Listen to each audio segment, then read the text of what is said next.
it looks like we should probably get started since we got a tight timeline here. Thank you, everybody, for sticking around. We are here now for the first breakout of the day. I'm joined by a bunch of very special guests up here on stage, and we are going to talk about another one of the amendments that we've heard about so much this weekend. It's the Fourth Amendment, your protection against unreasonable search and seizure. If you've been paying attention this weekend, I think you've heard that basically all of our rights are being deteriorated over time, and this one's no different. And it's really something that the founders and the framers had in mind when they said, you know, your house is your castle. You can defend your house. You are safe in your house is private. And we've seen, you know, that's not necessarily always the case anymore. And a big incident recently that really highlighted what this is doing to our communities was the Breonna Taylor case out of Louisville, Kentucky. And we know how that ended, or most of us know how it ended, very tragically. And you know, in today's day and age, when something like that happens, everybody's first reaction is pick up their phone, open up Twitter, open up Facebook, give their, you know, recounting of what happened, even though nobody was there. And now there is this story out there of what happened versus what actually happened. So I want to bring in some of my panelists here. Lewis Reed on the end is with Cut 50, and he has studied this case, looked at this case. And Lewis, what happened during this case? What actually happened versus what everyone's heard happened?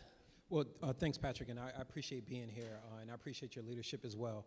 And I just also appreciate the leadership of the Republicans on the issue of criminal justice reform, specifically lifting up the conversation around Breonna Taylor here at CPAC. So as someone, first and foremost, who served nearly 14 years in federal prison, what happened with Breonna Taylor, essentially, I think that it was a breakdown in communication at the very least, at best, I should say, and at the very least, it was a miscarriage of justice. You had a woman who was in her home, in her residence, in her apartment, with her significant other after 12 o'clock. The night before, they had just went out, they had socialized. Where I come from, they was boo-loving a little bit. You know, they were watching a movie, they were winding down, and then there is this loud bang on the door after midnight. And Breonna is in the house with her boyfriend, and immediately when he hears the loud bang, he picks up his registered firearm, and he goes to the door, just like how anyone would do. And when he goes to the door, he doesn't hear the people who are outside of the door announce themselves as police officers, according to the account. And he grabs his gun, and when he goes to the door, there is an exchange of gunfire. And ultimately, his girlfriend, Breonna Taylor, is killed. In the context of why the police were there in the first place, the police were not there because Breonna was wanted for murder. The police was not there because Breonna was wanted for some other capital offense. The police were there because Breonna Taylor's ex-boyfriend, was so-called involved in a drug conspiracy. And she hadn't been with him for approximately 6 months, and she had moved on with her life. And they had a tip by an informant, essentially saying that there was drugs that was delivered to her apartment. And so the police served a no-knock warrant in the middle of the night for a low-level drug conspiracy, and it ultimately ended her life. And that's essentially what happened. And the reason why that story really resonates with me, as someone who comes from an urban center, Bridgeport, Connecticut, this is not something that is uncommon. This is not something that is uncommon, where the police come into your home in the middle of the night, sometimes in the wee hours of the morning, and they execute a search warrant. And they're not executing a search warrant because this is some capital offense. They're not executing a search warrant because there is an immediate and imminent threat to public safety. They are executing a search warrant, Patrick, because they had a faulty tip in the case of Breonna Taylor, but they got a tip from an informant that there were drugs being delivered to that apartment. And that's the great point, because really, what is the best case scenario when this happens, right? I mean, if this goes perfectly, what are we doing? What's the best thing that comes out of it? And I want to bring in Arthur Rizer, who's been in these situations on the law enforcement side. Arthur's the senior vice president at the Lincoln Network, not Project Network. he works on criminal justice issues. He's seen every side of it. Arthur, from the law enforcement side, I mean, what went wrong, and why is it such a detrimental, impact for law enforcement too, for these things to happen? Yeah, I mean, I do believe there is a place for, I hate the term no-knock warrant. It makes it so sterile. This is a raid is what's actually happening. I was a cop. I served 20 years in the United States Army as well, so I was a civilian cop and I was a military police officer. I was in the Battle of Fallujah in 05 and 06, and these are what we did to the enemy in Iraq. And keep that very, very close to your heart, because if we're conservatives, our bedrock has to be a limited government. If you do not believe in limited government, guess what? I'm sorry to break some news to you. You're not a conservative. It is our bedrock. It is who we are as a people. And allowing government agents to kick in our doors when there's no need for it, and I'll talk about that in a second, is a breach of not only our constitutional rights, which were given to us by our founding fathers, that are inalienable to who we are as a citizen, but it's something that violates our very principles of being on the right. So let me give you a staggering statistic that I think will answer your question, Patrick. Since 1980, crime has been going down in the United States. The usage of no-knock warrant and SWAT has gone up by 1,400%. 1,400%. That means for every one raid we had in 1980, there's 1,400 raids that happen today that are no-knock warrants. That is staggering. That is disgusting. That is un-American. And why does this happen? Well, a lot of it relates to boys with their toys. I always say, if you build it, they will come. I was a cop. We want to do exciting things. We created an environment and a culture within policing that this is prestigious. This is considered cool. So when something is prestigious, guess what happens? It becomes baked into the culture. And when it's baked into the culture, it is what happens systematically, 1,400% systematically. And I know somebody asked me this question this morning, and they're like, well, is it a cause and effect? Did crime go down? I mean, you're with me, because of this. Well, almost 60% of no-knock warrants don't end in an arrest. So it's not making us safer. It's making us, more fearful. And, our next, the pastor is going to talk about how this is deteriorating, some of these relationships that we're trying to build up, not only on the center right, not only within conservatives, but as Americans. So to answer your question, the reason this is such a problem is because we allow it to happen, and we pretend that it's somehow related to officer safety, when in reality it's related to something that's baked into the culture. And that's a good point, because look, it's obviously not something that happened overnight. It's something that's been moving in this direction, and of course there's a reaction on the other side. There's no one-way street in this. Everything has something coming back the other way, and I want to bring in Pastor Darrell Scott here. And Pastor, how does this affect the communities that these law enforcement officers are there to serve? How has that deteriorated these relationships, and what does that look like really in these communities now? Well, thank you for allowing me to participate. It seems as if this divide between the police and the community has become more of a generational thing. We can watch this erosion over time, the respect that the police had for the community and the community had for the police is much different these days than it was decades ago. I mean, I grew up in the 60s and the 70s, and it was a different respect level for police than from those of my ilk. And it was also a different respect level by police towards us. But it has eroded over time. Policing has become so politicized that it's becoming more difficult for police to be able to do their job. And law-abiding citizens do not need to fear the police. Now, in the black community, most blacks are conditioned from an early age to fear the police. We are not looking at the police as an entity that is there to protect and serve our community. We're looking at them almost as aggressors, and we're the victims. On the other hand, most police look at the black community, look at the young black male as hostile, as antagonistic towards them. So there's this tension there from the very beginning. There's tension there that, you have most black people that fear the police for something simple as, I went through a yellow light, and the police pulled me over. Now I'm scared that anything can happen to me in this stop. Whereas the white male at that same age, they don't have that same fear. And, so there has to be this relationship restored between the community. And it's going to take community policing to help do that. You had an example that we talked about out there. I would love for you to share it. I think they would love to hear it because it benefited me hearing it. But there has to be more of an engagement and involvement in the community with the police. In a number of municipalities, the police are from outside of the community. Take Cleveland, Ohio, where I'm from.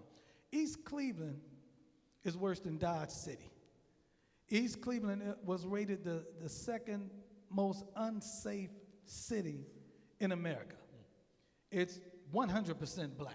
Now, when I was a kid, it was an affluent suburb. John Rockefeller lived in East Cleveland. Now it's one of the most deplorable areas in the country. Most of the police force are white and live outside of the city in suburbs.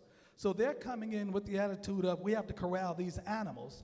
And these animals are encountering the police with the idea that we have to fight the oppressor. And it's a bad situation in East Cleveland. And so there's something about that, maybe the police need to have more resident requirements and different things like that. I think that can help the situation. Yeah, so that's a great point. As you were talking, Pastor Scott, one of the things that I just thought about is October last year, I served nearly 14 years in federal prison, come home, become a homeowner. I have a home I have a property, I should say, in a relatively predominantly white area of Connecticut. Last October, I show up at my property with my step-uncle who's there to work on the dishwasher because I am mechanically illiterate. And so he's there to work on the dishwasher, and as he's there to work on the dishwasher, we have white tenants. And as he's there to work on the dishwasher, the police show up, about 5 cars. And I look out the window of the foyer. I asked the tenant if whether or not they called the police. They said no. I opened the door. This is what the exchange, I'm paraphrasing how the exchange went. I asked the officer, how can I help you? We got a call to come out. We didn't call you. Well, we got a call to come out. We just don't show up for anything. Well, unfortunately, officer, we didn't call you. The moment that he sees me and he looks over my shoulder to see my white attendant who affirmed that there was no incident, he said, I'm coming in. I immediately told him, you are not going to enter into a property that I own. What ensued after that was him choke slamming me to the ground, cuffing me, and then arresting me and charging me with interfering with police. Keep in mind, this isn't a property that I own. This isn't a property that I own.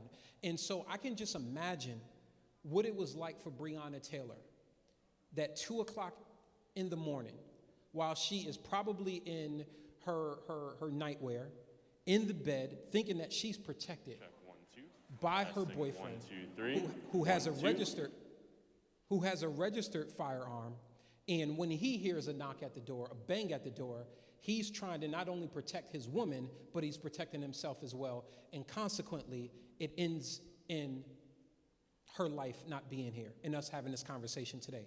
I very well could be the topic of conversation at CPAC if I did not necessarily keep my cool to the extent that I kept my cool on that fall afternoon in Watertown, Connecticut. Yeah, but I mean, this illustrates an issue. I mean, I'm pro-police, obviously. I was a cop. I love cops. I think vast majority of cops are out there doing a great job. But very often I hear the phrase, oh, it's only a few bad apples. And that's infuriating because the phrase says only a few bad apples ruins the barrel.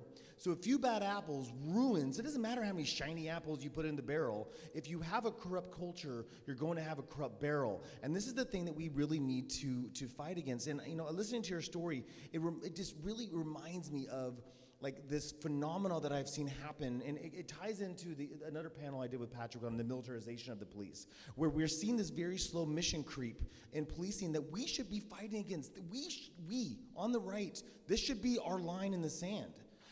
My son is an infantryman in the United States Army, and I remember when he graduated school, I saw the infantry creed is, I stand ready to engage the enemy in close combat and destroy them.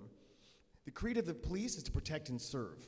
What that officer sounds like to me is more like the infantryman, not the officer. And I think that is a line that we have to be very sure is bright and we stand up against, because I think it represents who we are as a people.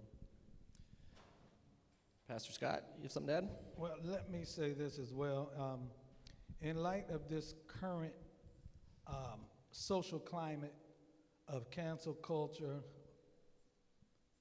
peaceful protests, civil disturbances, and racial polarization is that the rights of the citizens of the United States have to be protected and preserved. We cannot politicize people's rights. We cannot politicize the Constitution to serve our own individual agendas. And I have to say this. I think that, and as I'm watching the way our country is going, I think that the left is endeavoring to maneuver this country into a condition where the violation of the Fourth Amendment, in the sense of the illegal search part of it, the illegal intrusion, the breaking into homes and different things like that, I think the left is trying to maneuver this country into a condition and a mindset whereas the violation of certain constitutional rights is justified against a certain demographic. That the violation of constitutional rights is justified against conservatives. The violation of constitutional rights is justified against Trump supporters, against MAGA. Like, it's now when we see something happen now, the first thing we want to know is what side of the political spectrum is this individual on? Are they on the left? If they're on the left, they're the victim. If they're on the right, they're the perpetrator. And I think come on now, I think that this country is being taken down that slippery slope, and it's something we need to address.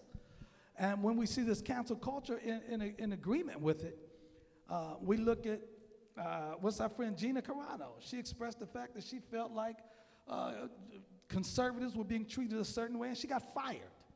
And so it's becoming more and more a situation in this country where the violation of constitutional rights is seen as legitimate, justified, and okay, as long as it's against those on the right, as long as it's against conservatives, as long as it's against those that are in the MAGA world or Trump supporters. I just want to say this just in 17 seconds, Patrick. Ultimately, though, we should all have the right to live. You're absolutely right. We should all have the right to live. It doesn't matter whether you are on the right. It doesn't matter whether you're on the left, whether you are in the middle. We should have the right to live. We should have the right to be within our property. We should have the right to be within our homes. And we should have the right not to be shot, whether you are black, brown, poor, white. It doesn't matter. Ultimately, we should have the right to live. Let me jump in real quick, though. It used to be the black community that was targeted. But now that narrative is changing. Whereas we have to see white people apologize for being white. And we have to see white people being threatened now with their whiteness. We watched that couple that the riot was going down the street, and he simply stood in this driveway with his piece, with his firearm. You know he from the 60s. He said peace. He wound up in court. He's not talking about P-E-A-C-E. P-I-E-C-E. But he wound up, and I think they're still in court for trying to protect their home from an illegal intrusion. And so this whole demographic is being shifted simply because the voting block is changing, and they recognize the fact that the black and the Hispanic vote has more effectiveness than it did before because those sleeping giants have woke up. And I've never seen anything like this in my life, where people have to apologize for the color of their skin. Awesome. And it becomes a threat. The color of your skin becomes a threat to your civil liberties. So we've got about one more minute here, and I want to wrap up. My mom always told me don't complain about something unless you're going to try and fix it. So we need to find some solutions. We got 1 minute for it, and we'll be available for questions after. I know Pastor Scott has a flight to catch, but the rest of us should be around. And I want to go to you, Arthur, because you've been on both sides of this. You understand the advocate side, but you've also been in law enforcement. How do we start to fix this, and are you optimistic that we will fix it? I mean, I think we can. I mean, I think we need to care about it. It can't be something that happens to poor black people, to poor white people, actually. In West Virginia, the poor white people are shot at an incredibly high rate. I call it the 3 T's, okay? Training, we need to stop training police officers the way we train soldiers. They're not soldiers, they're police officers. 2, transparency. We don't even know how many no-knock warrants happen because there's no requirement to report. If you work for the government, I don't care, you have no right not to report things things. You work for me, you work for the government, you're on the tax dollar. 3, transforming culture. I talked a lot about that. And then have one super wonky, policy wonky. I used to be a federal prosecutor. I did a lot of Title IIIs, wiretaps. And wiretapping, you need to have probable cause plus, they call it probable cause on steroids. Because it's considered so intrusive to listen to someone's phone call, we want more than just probable cause. And I think we should apply the same standard to no-knock warrants. You should have probable cause, plus be able to prove that you have to do this because there's a danger to the police officer. And I think if we change that, boom, we would have dramatic effect. And I think that there are some states right now already. I mean, the Scott bill that you and I worked on together, that had that in there, where it specifically did that. By the way, the Scott bill that was promoted was the identical bill, the identical platform of the Democratic Party, 7 years ago. And when we introduced it as the Scott bill, they said, no, it's not good enough for us anymore. So I just want to point that out there because it pisses me off. All right, everyone. Thank you so much for coming. One more time for a great panelist. Thank you.